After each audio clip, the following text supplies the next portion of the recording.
자, 오늘은 그동안 좀 있었던 좀 이슈 좀 이런 것에 대해서 좀 파헤쳐 보려고 한 건데, 오늘 이게 뭐냐면요, 약간 좀 재밌는 거예요. 여러분들 이 긱스 하디오라고 이걸 검색을 때려서 보시면은 이제 스타트업이나 이제 IT 뭔가 관련됐던 뭐 최신 이슈 이런 것들을 뭔가 좀 볼 수 있습니다. 오늘 이제 그 중에서 좀 재밌는 걸 가지고 왔었었는데, 이게 뭐냐면 전자상거래 허위 트래픽의 실체라는 내용을 가지고 왔습니다. 13%의 허위 방문자, 과연 이게 뭘까? 이거에 대해서 좀 알아볼 건데, 목차는 이렇고, 자, 보고서 요약을 한번 좀 보겠습니다. 참 이게 좀 재밌는데, 73%의 트래픽이 허위다. 그러니까 이커머스 좀 이런 것에 대한 그 주제겠죠.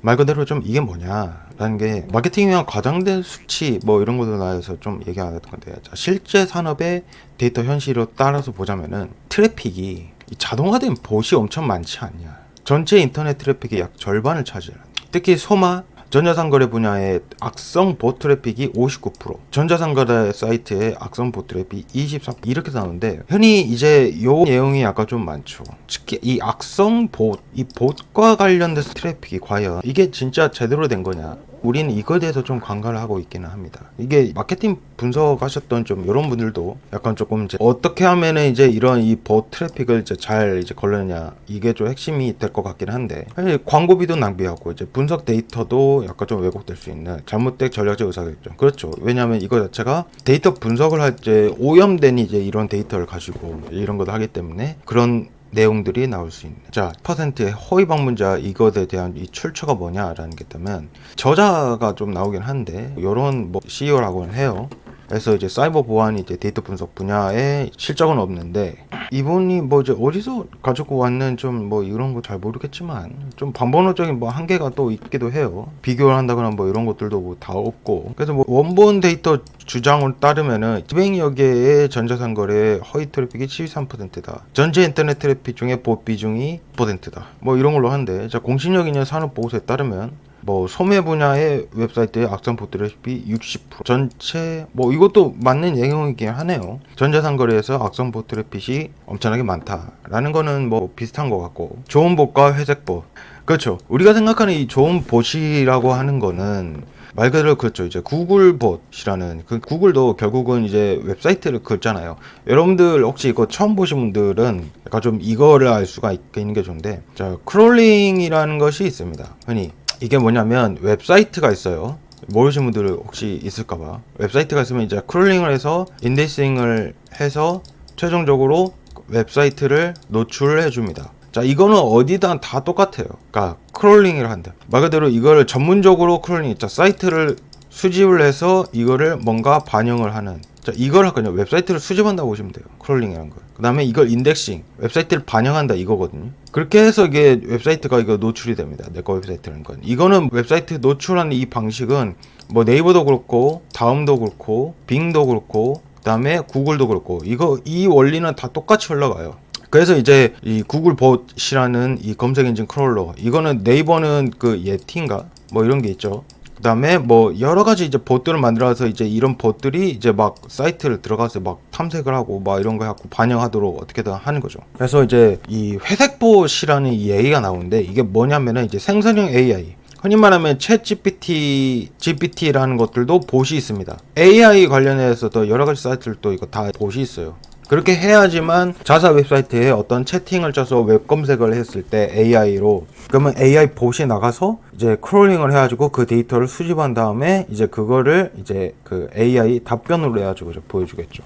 근데 이제 이게 아직까지는 합법이냐 불법이냐, 이건 이제 모호합니다. 이건 뭐 미래에 봐야 되는 거고. 나쁜 봇은 약간 좀 뭐냐, 그쵸? 흔히 말하면 악의적인 목적으로 이제 자동화했었던 것들 본다면은 광고 사기, 컨텐츠 무단 수집 뭐 이런 것도 있을 수 있고, 자, 계정 탈취, 디도스 공격, 전체 인터넷 트래픽의 한 10에서 40% 정도를 뭔가 차지를 한다, 이런 것들이라고 볼 수 있겠는데, 항상 늘 싸우는 구조죠. 이거는 항상 좋은 것이 있다면, 선례가 있다면 항상 이 나쁜 것을 무조건 생각을 해야 됩니다. AI도 똑같아요. AI도 그러니까 이거는 언제까지나 이걸로 해가지고 이제 법정 다툼 이제 이런 것들이 있겠냐 할 텐데, 이제 AI를 들어서는 후에도 항상 우리는 좋은 선례들만 생각을 하죠. 아, 이런 것도 유용해. 근데 항상 AI에서 제일 먼저 찾아야 될 거는 AI로 악용하는 것이 얼마만큼 악용이 될 수 있느냐, 이거를 무조건 먼저 찾아야 됩니다. 왜냐면 그게 현실화될 가능성이 굉장히 높거든요. 현실화될 가능성이 굉장히 높습니다.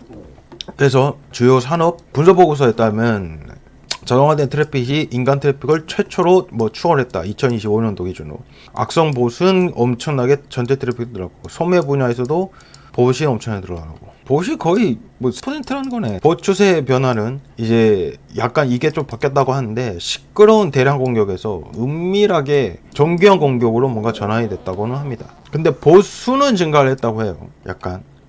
근데 이제 이런 내용일 수도 있죠. 봇을 탐지하기 어려운 형태로 진화한 게 아니냐, 이런 얘기가 나오고 있습니다.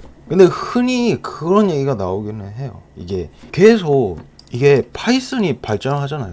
발전을 하는데 AI까지 겸비됐었던 이 파이썬이지 않습니까? API로 AI를 할 수가 있잖아요. 이게 엄청나게 그 발전을 하다 보니까 이게 거의 요새 인터넷에 돌아다니는 봇이라 이거 거의 인간처럼 앞으로 되지 않겠냐라는 이 추측이 굉장히 좀 많습니다. AI 비서라든가 이제 이런 것들이 나오게 된다면은. 그래서 이 디지털이라는 이 세상이 AI도 그렇고요, 가짜가 판치는 세상이 약간 좀 오지 않았나 싶어요.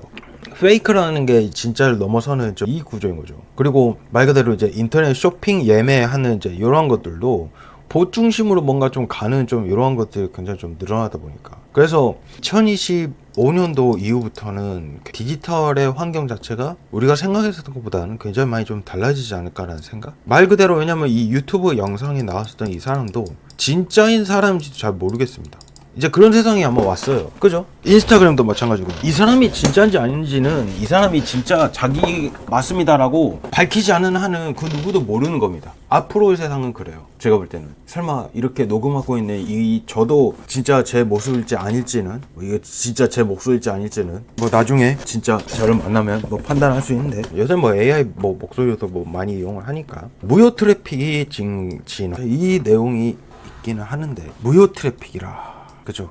크롤러 활동을 해가지고 이걸 이제 무료 트래픽이다라고 얘기를 해서 이제 광고 플랫폼 필터로서 뭔가 대부분의 기업들이 약간 좀 얘기는 하죠. 근데 이게 정교해지면 이거를 과연 무료 트래픽으로 잡아낼 수가 있느냐 라는 건데, 요새는 실제 사람의 유사한 마우스 움직임과 클릭 패턴까지 모방을 한다고 합니다. 그러니까 이게 과연 이러한, 그러니까 말 그대로 이제 마우스 이벤트로 발생하거나 키워드 이벤트로 뭔가 발생했었던 여러 가지 이러한 것들도 다 그거를 뭔가 패턴을 모방을 해가지고 학습을 시켜서 실제 인간인 것처럼 해서 이 트래픽을 무효화 시킬 수 있는 이러한 트래픽, 그러니까 보수로 인정을 못 해가지고 나왔던 거를 이게 어떻게 하느냐, 참 그게 앞으로 좀 숙제일 것 같기는 한데. 자, 그래서 이제 현재 전자상거래 거래를 하고 있는 좀 이런 것에 대해서 약간 좀 무서운 게 약간 좀 뭐냐면, 이 참여봇이라는 게 과연 진짜 되는지는 잘 모르겠습니다. 저도 확실히 보는 것은 아니라서. 자, 보통 이 클릭당 지불, 과금 좀 이런 광고 시스템이 있죠. 자, 이게 있는데 여기서 허위 클릭과 노출을 생성해가지고 광고 예산을 태워버립니다. 광고를 하고 있는데 그걸 태워버려요. 그러면은 앞으로 이거 자체가 굉장히 이제 숙제가 될 가능성이 굉장히 큽니다. 모든 플랫폼들이 다 이런 식으로 이용을 하거든요. PPC라는 CPC, PPC, 자 이렇게도 불리긴 하는데, 클릭당 과금이라고 보시면 됩니다. 마케팅 용어에서 많이 쓰이는. 작동 방식은 웹사이트 방문, 페이지 탐색 자동화하고, 클릭력을 인위적으로 부풀리고, 절대 전환되지 않는 트래픽에 광고비 낭비를 유도하고, 마케팅 데이터를 왜곡을 하고, 탐지 지표, 행동 패턴, 일정한 스크롤 속도, 고정된 페이지 체류 시간, 예측 가능하고 기회적 상정, 재정적인 영향을. 전 세계 광고 산업이 성실해 2028년도에는 엄청나게 증가할 거라는 거죠. 마케팅 예산이 실제 잠재곡이 아닌 보색에 낭비한다. 그래서 이 마케팅이 엄청난 숙제일 것 같기는 합니다. 이 온라인에서도 과연 이걸 어떻게 잠재곡이 아닌 이거 보색에 좀 낭비를 한다. 그러면은 마케팅 예산을 가지고 와서서 이거를 과연 이 플랫폼에게 맡기고 이거를 지출을 하는 게 맞느냐. 그러면 이 지출을 하면서 이제 그것도 생각을 해봐야 되는 거죠. 예를 들면 실제 잠재 타겟팅한테 진짜 노출된 거랑, 그 다음에 보시나 뭐 이런 쪽에 낭비된 예산이 어느 정도일까? 지금 현재까지는 CU에서 4%라고 추정을 하고 있다 한 거라면 실제 내 마케팅 예산의 진짜 20-30%는 그냥 말 그대로 그냥 태워버리는 그냥 이거랑 똑같다는 거잖아요. 100%로 다 잠재고객 때인데 노출되는 이것이 아니라는 거니까. 그래서 이제 그러한 것들이 아무래도 좀 이제 숙제일 것 같다. 이거는 근데 앞으로도 계속 얘기가 나올 것 같기는 합니다. 과연 이 광고 시스템이 과연 맞게 흘러갈 것이냐. 그죠? 그래서 이 전자상거래가 저도 이런 것이 아까 좀 고민이긴 해. 장바구니 포기보, 재고 소진 공격, 수요가 많은 상품을 대량으로 장바구니에 담아서 다른 고객의 구매를 차단을 한다. 재고 선정, 또 재고 소진, 봇은 절대 구매를 완료하지 않는다. 인위적인 품귀 현상을 조성한다. 이런 식으로 간다든가. 이제 그 다음에 자, 공격 동기나 목적, 자, 경쟁사의 세일 행사를 방해. 이것도 근데 현실이 될 가능성이 이거 굉장히 높죠. 정말로 매출 손실을 한다는 거, 고객의 신뢰를 저하시키는 유령 방문자, 추천 사기. 그렇죠. 소셜미디어 합법적 추천 것처럼 위장을 해서 짧은 체류 시간, 마케팅 채널 ROI 측정을 불가능하게 만든다든가. 그러니까 과연 이 데이터라는 거, 전자상거래에서 줬었던 이 데이터라는 게 이게 오염된 건지 아닌지를 과연 이걸 판단할 수 있을까? 저는 그렇게 생각을 합니다. 이 데이터 분석가들이 과연 이거를 깨끗하게 클렌징 할 수 있을까? 로그 찍힌 거 보면 다 믿을 텐데 이 분석 결과 오로지 그 주어진 이 데이터를 가지고 정제된 오염된 건지 아닌지 이거 판단이 안 된 상태에서 이걸 가지고 그냥 분석 때려가지고 그냥 말 그대로 그냥 리포트 때린다는 거면 문제가 있지 않나. 이건 앞으로는 좀 이러한 논란이 좀 많이 있을 것 같기는 한데 말 그대로 그냥 데이터를 그냥 말 그대로 파이썬에 연락에 그냥 때려박아가지고 분석을 해서 나왔던 그 결과물이 무조건 다 옳다는 건 아니잖아요. 이러한 부분들이 있을 수 있다는 건데 앞으로는 이런 이제 오염됐었던 것들이 많이 있을 수 있다. 그러면은 앞으로는 이 비즈니스적인 가치 창출이 아닌 오염되지 않는 거를 얼마만큼 뽑아낼 수 있을 것인가, 이거에 대한 고민이 좀 많이 필요할 수도 있겠죠. 그 전자상거래 하셨던 분들은. 에드테크의 생태계, 그렇죠. 시스템적인 참 고민이 많을 것 같기는 하네요. 봇 트래픽으로 과연 이거 어떻게 할 거냐 진짜. CPC? 말 그대로 100만 원이라는 광고를 때렸는데 이게 진짜 정확하게 이게 광고가 다 돼? 내 잠재 노출에? 실제로 이런 알고리즘을 안 보여줄 것 아니지 않습니까? 알고리즘 공개한 순간 이 광고 시스템은 끝났는데 그거 어떻게 보여줘요?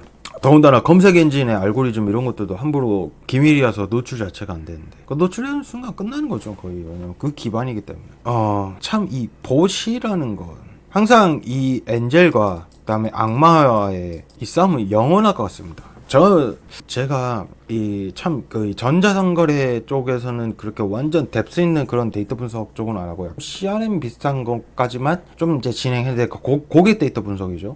뭐 추천 시스템까지는 저는 이제 하진 않았었고, 그때는 그 데사 있었던 그분이 또 따로 있으셨으니까 추천 시스템 보여줬었던 거. 그거 말고 이제 저는 그냥 개인적으로 그 고객의 데이터 행동을 가지고 이제 어떻게 하면 그 이제 매니지먼트 해가지고 이제 마케팅적으로 그걸 이제 활용할 것인가, 좀 이런 쪽을만 좀 했었던 건지라 뭐 뎁스 있는 것들은 약간 좀 잘 모르겠지만 이 말하면 좀 그렇습니다. 그 안에서도 굉장히 그 트래픽 좀 이런 것들을 보면은 특히나 이 전자상거래 늘 그런 것 같아요. 봇과의 싸움인 것 같아요. 늘 봇과의 싸움인 것 같아요. 전자상거래 쪽도 그렇긴 하지만 이 봇, 어뷰징, 그죠? 봇이랑 항상 좀 이제 어뷰징하는 좀 이거 자체가, 제가 이제 검색 쪽도 약간 좀 그 데이터 뭐 이런 것도 약간 좀 했긴 했는데 마케팅 그쪽으로 해가지고 크롤링 이런 것에 대한 이제 봇 트래픽 좀 이런 것을 어떻게 하면 이제 정제를 해서 뭔가 좀 할 것인가. 그렇죠. 그것도 다 데이터니까. 근데 어뷰징하는 애들 굉장히 좀 많아요. 어디 가든 다 어뷰징하는 애들이 많습니다. 예를 들면은 네이버 블로그다, 그죠? 매크로 할 수 있잖아요. 티스토리 매크로 할 수 있잖아요. 브런치 스토리 다 매크로 할 수 있잖아요. 그죠? 매크로가 다 돼. 좋아요 못 믿겠어요. 댓글 모르겠습니다. 그 전자상거래도 똑같다는 거죠. 그것도. 그리고 요새 보이는 모든 SNS 이런 것들도 AI 안 들어간 거죠. 어쩌습니까? 그러니까 다 AI로 뭔가 만들죠. 게임도 마찬가지입니다. 게임이 진짜 문제긴 한데 봇, 정말 요새는 봇이 다 진화를 하고 있습니다. 정말 누구나 다 코딩으로 뭐 만들기가 너무 쉬워지니까 참 어디 가든 앞으로는 이게 숙제일 겁니다. 제가 볼 때는 어디 가든 좀 숙제일 수밖에 없어요. 이거 어떻게 막을 거냐.